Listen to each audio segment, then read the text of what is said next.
God was with the boy as he grew up. He lived in the desert and learned how to shoot a bow and arrow. While he was living in the desert of Paran, his mother got a wife for him from Egypt. At that time, Abimelech and his army commander Phicol spoke to Abraham. They said to Abraham, "God is with you in everything you do. Now make a promise to me here, while God is watching. Give me your word that you will treat me fairly. Promise me that you will treat my children and their children the same way. I've been kind to you. Now be kind to me and the country where you are living as an outsider." Abraham said, "I give you my word that I'll do it." Then Abraham complained to Abimelech that his servants had taken over a well of water. But Abimelech said, "I don't know who has done this. You didn't tell me. And today is the first time I heard about it." So Abraham gave Abimelech sheep and cattle. The two men came to an agreement. Then Abraham picked out 7 female lambs from his flock. Abimelech asked Abraham, "What's the meaning of these 7 female lambs? Why have you picked them out and set them apart?" Abraham replied, "Accept the 7 lambs from me. They will be witness that I dug this well." So that place was named Beersheba. That's because there the two men came to an agreement. After the agreement had been made at Beersheba, Abimelech went to the land of the Philistines. His army commander, Phicol, went with him. Abraham planted a tamarisk tree in Beersheba. There he called out the name of the Lord, the God who lives forever. Abraham stayed in the land of the Philistines for a long time.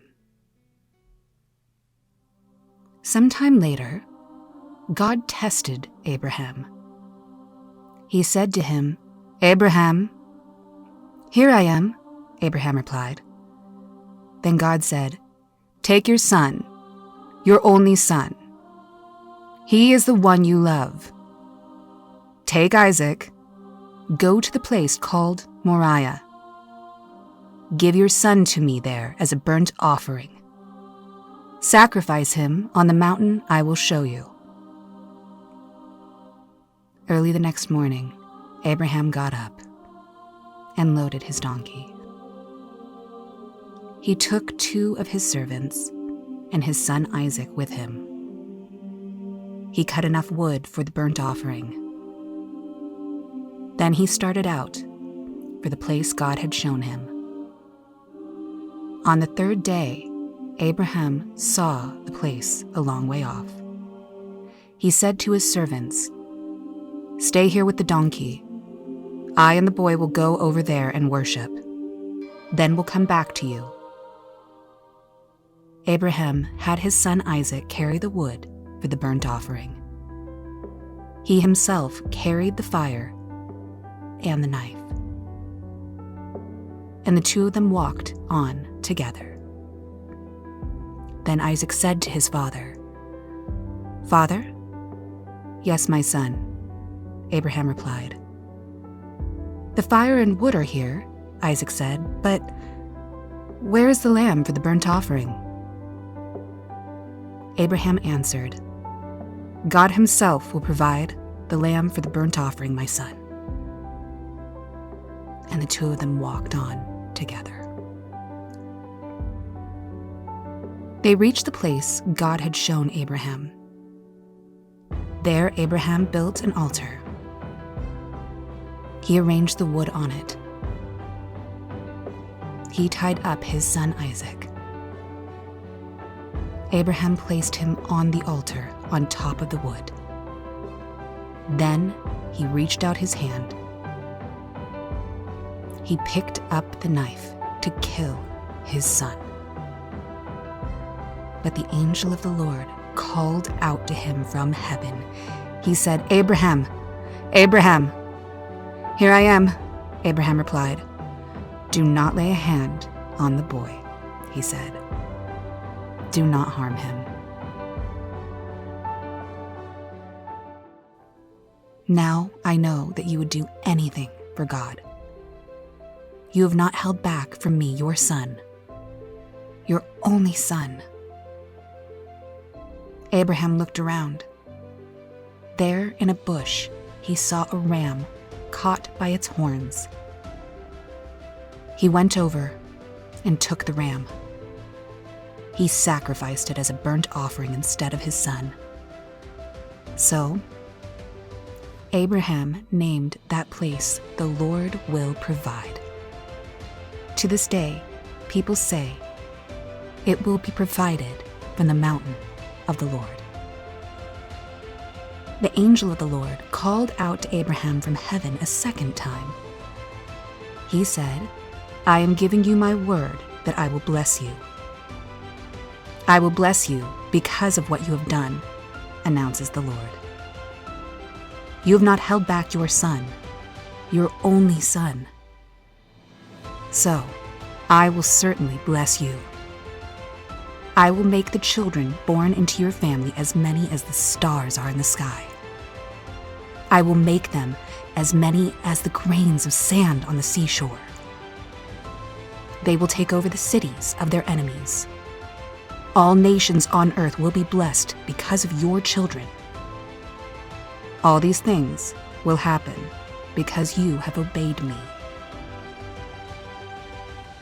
Then Abraham returned to his servants. They started out together for Beersheba, and Abraham stayed in Beersheba.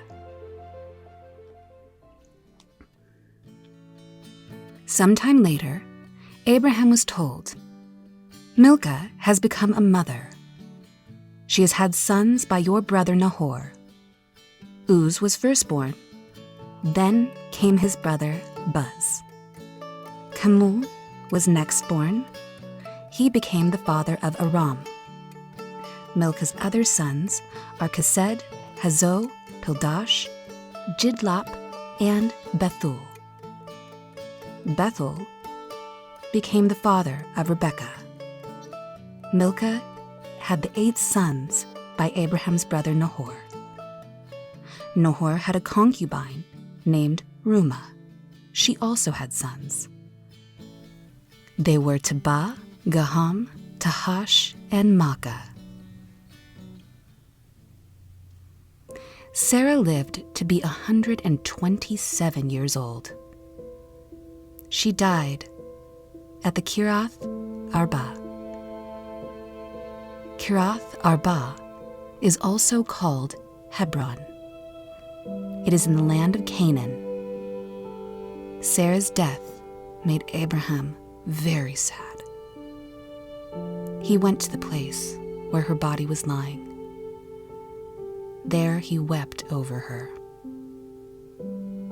Then Abraham got up from beside his wife's body.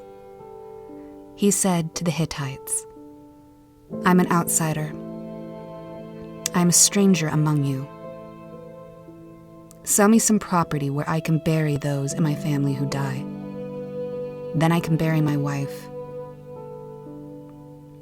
The Hittites replied to Abraham, "Sir, listen to us. You are a mighty prince among us. Bury your wife in the best place that we have to bury our dead. None of us will refuse to sell you a place to bury her." Then Abraham bowed down in front of the Hittites, the people of the land. He said to them, "If you are willing to let me bury my wife, then listen to me. Speak to Zohar's son, Ephron, for me. Ask him to sell me the cave of Machpelah. It belongs to him and is at the end of his field. Ask him to sell it to me for the full price. I want it as a place to bury my dead wife among you." Ephron the Hittite was sitting there among his people. He replied to Abraham. All of the Hittites who had come together to the gate of his city heard him. "No, sir. Ephron said, "Listen to me. I will give you the field. I'll also give you the cave that's in the field. I will give it to you in front of my people. Bury your wife." Again, Abraham bowed down in front of the people of the land. He spoke to Ephron so that they could hear him. He said, "Please listen to me. I'll pay the price of the field. Accept it from me. Then I can bury my wife there." Ephron answered Abraham, "Sir, listen to me. The land is worth 10 pounds of silver. But what's that between the two of us?